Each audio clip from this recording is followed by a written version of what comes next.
Hey guys, I'm Celia, and I'd like to introduce you to my final project on democratic socialism in cartoon form.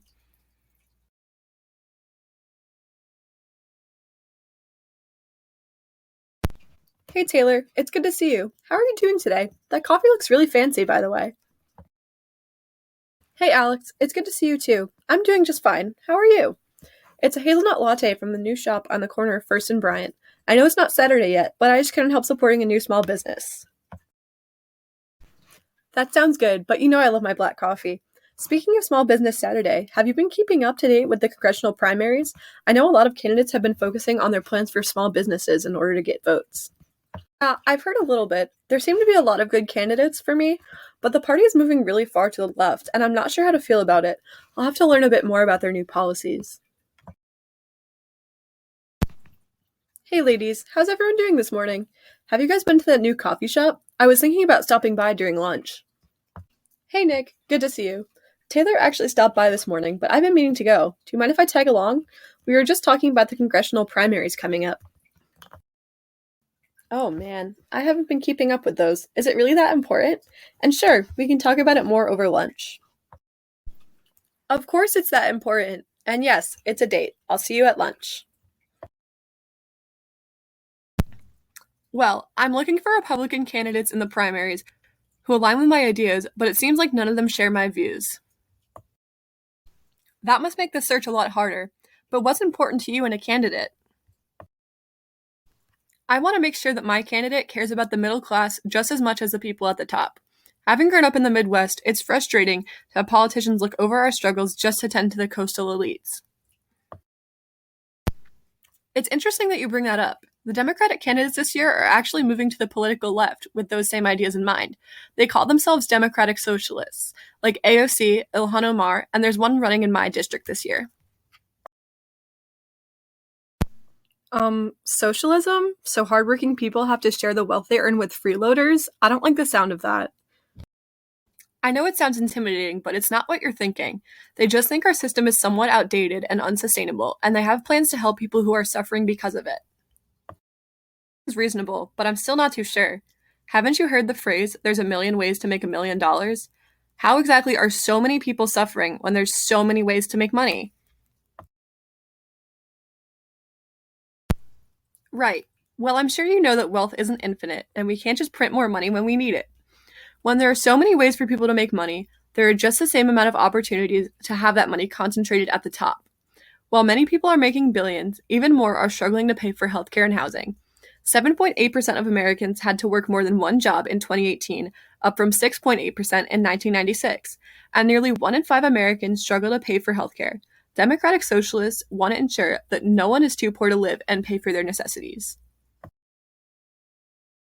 That makes sense. I do agree with capitalism quite a bit, but I think it's a shame that the richest people can be so greedy and so far above the rest of the working class.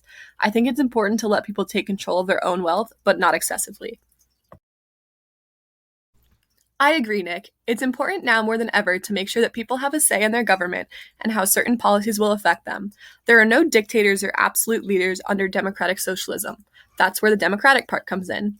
Citizens will still be able to vote on propositions, choose their local leaders, and be able to speak out and protest on things they don't agree with. The working class is just growing tired of the growing wealth disparities that affect their access to their necessities. I guess I get it now. It's like a mix of capitalism and socialism. I'll still have to look into some of the candidates and their policies a little bit more. As long as you can keep an open mind. Anyway, I think our lunch break is almost over. We should head back to the office. Hey Nick, how was lunch? Lunch was good and so was the coffee. Alex was talking about the primaries and something called democratic socialism. It was a little daunting. Ugh, I get it. I consider myself pretty liberal, but I feel like the new politicians don't know what they're talking about, and they just want to flip society upside down. It's hard to tell the difference between real and fake progressives today. Shocked that people have the nerve to refer to themselves as socialists. It ruined so many countries, and now that's what America wants? I can't fight the majority, but it doesn't sit right with me. Hey guys, I couldn't help but overhear you two. Of course I respect your opinions, but I feel like there's a bit of a misinterpretation here. Are you guys free today after work? We can have dinner at my place to decompress, and I can teach you guys some more if you're willing to listen. That sounds good. The bosses have been stressing me out.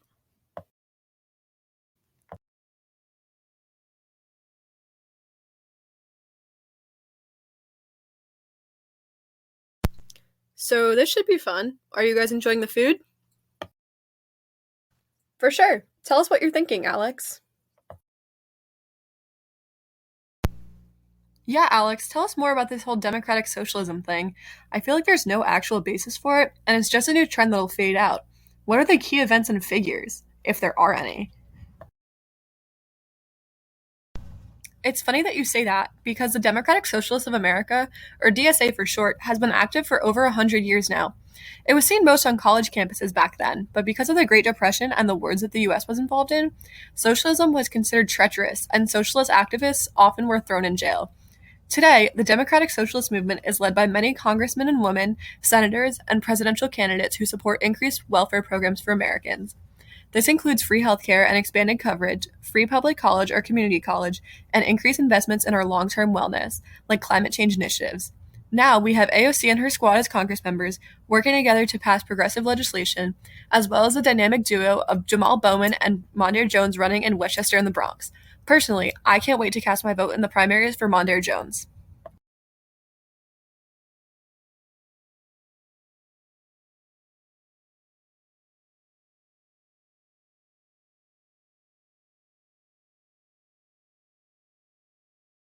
Most notably, Bernie Sanders. He's trying to accomplish a lot in office in terms of moving America to the left, and I can't wait to vote for him in the primaries either. He's been advocating for equality since he was a young man and has the ideas to achieve it. However, I can only hope that in the years to come after Bernie, the Democratic Party will become more progressive. Hmm. I think I'll stick with my more traditional candidates, but I'll be sure to spread the news about these candidates to my more liberal friends. Wait, Nick has other friends? That's crazy. Wow. Good one, Taylor. You're such a comedian. Anyway, it's getting pretty late. I think we should start getting ready for work tomorrow. Right. Be nice, Taylor. Have a good night, guys, and thanks for letting me ramble about politics. Oops. Sorry, Nick. And anytime, Alex. See you guys tomorrow. Hey guys, I hope you enjoyed meeting our lovely three coworkers and learning a little more about the causes and events in democratic socialism. I'm back to debrief some of the effects of the movement before I have to let you guys go. It can be pretty hard to determine the true effects of democratic socialism because it's a fairly young but quickly growing movement. Although the organization dates back over 100 years, it has never been as common as it is today to be an elected official with a membership of the Democratic Socialists of America. There are a multitude of state and local officials with active memberships to the DSA. I listed the current and former federal officials who are officially Democratic Socialists here. Many states are implementing policies to provide free 2 or 4 year college to some of their citizens. Here are a few of the initiatives that some states and cities have taken so far, but there are many more. Although no states have free healthcare yet, it is no doubt that small victories on the Congress floor are making a difference for patients.